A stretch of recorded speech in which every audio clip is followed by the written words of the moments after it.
As usual today, the New York Times left out the big one from its exhaustive multi-year survey of Trump's history of using 9/11 for political attacks. And I say as usual because the New York Times has never mentioned the big lie Donald Trump told about 9/11 in the South Carolina Republican presidential primary debate while attacking Jeb Bush and the Bush family and every other Republican on that stage with him that night.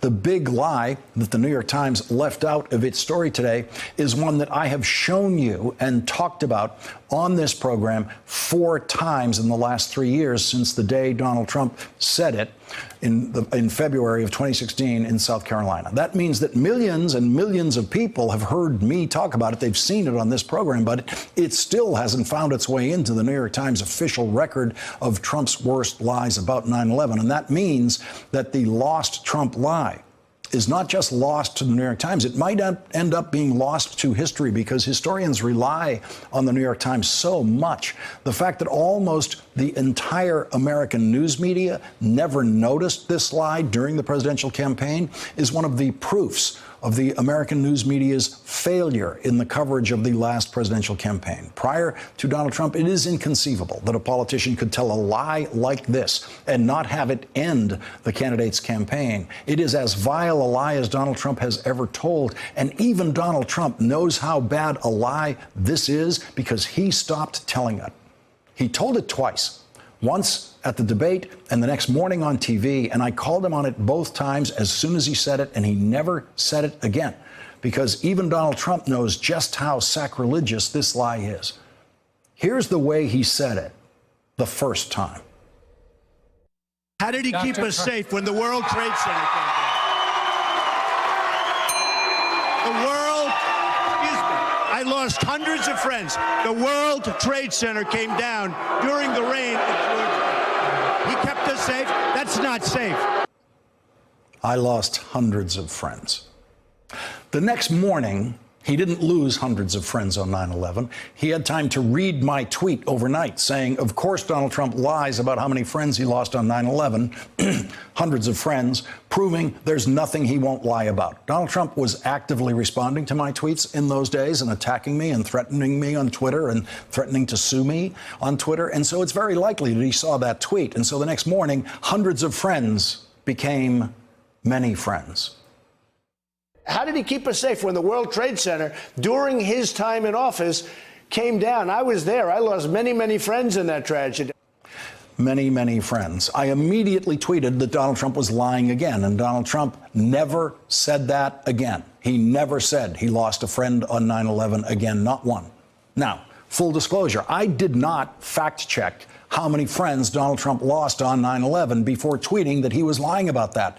I just knew he was lying because I'd been watching Donald Trump long enough to know how he operates. The guy who tells you everything about his uncle, who is a professor at MIT, is not going to leave anything out about a friend of his who he can name who died on 9/11.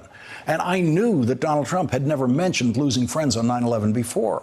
You just had to be able to think about Donald Trump to know that he was lying about that. Michael Daly did the homework and the fact-checking for an article in the Daily Beast. Michael Daly did not find any proof that Donald Trump attended a single 9/11 funeral, not one. Donald Trump didn't lose a single friend on 9/11. Donald Trump didn't go to a single 9/11 funeral, and he told that lie to gain political advantage on a debate stage in South Carolina, where he was the only one from New York City, and no one there was smart enough to know he was lying. And because this instantly became Trump's lost lie, he got away with it.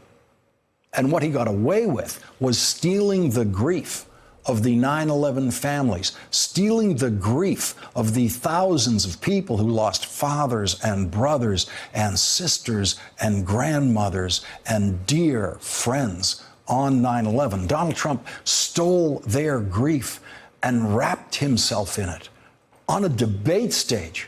He used it as a weapon on a debate stage to score points against ignorant Republican presidential candidates who didn't know he was lying. He stole other people's grief, 9/11 grief, And the campaign news media let him get away with it, as they let him get away with so much. And he got away with it again today when the New York Times once again failed in its coverage of Donald Trump by leaving out the sickest, most perverse lie that Donald Trump has ever told. The man who doesn't have hundreds of friends, who might not even have any real friends at all, lied about losing hundreds of friends on 9/11 and got away with it. The news media isn't up to this job, keeping up with the lies of Donald Trump. So you're going to have to hold on to this one yourself if you don't want it to be Trump's lost lie. When your children and grandchildren ask you what is the worst lie that Donald Trump told, you can send them to the New York Times archives, but you might also want to have your personal list, a list that includes the time the man who apparently has no idea what human suffering is stole all of the suffering of 9/11 for himself. He became a thief of grief. We owe it to history to not let that remain. Thanks for checking out our YouTube channel. Subscribe by clicking on the button below for more from The Last Word and the rest of MSNBC.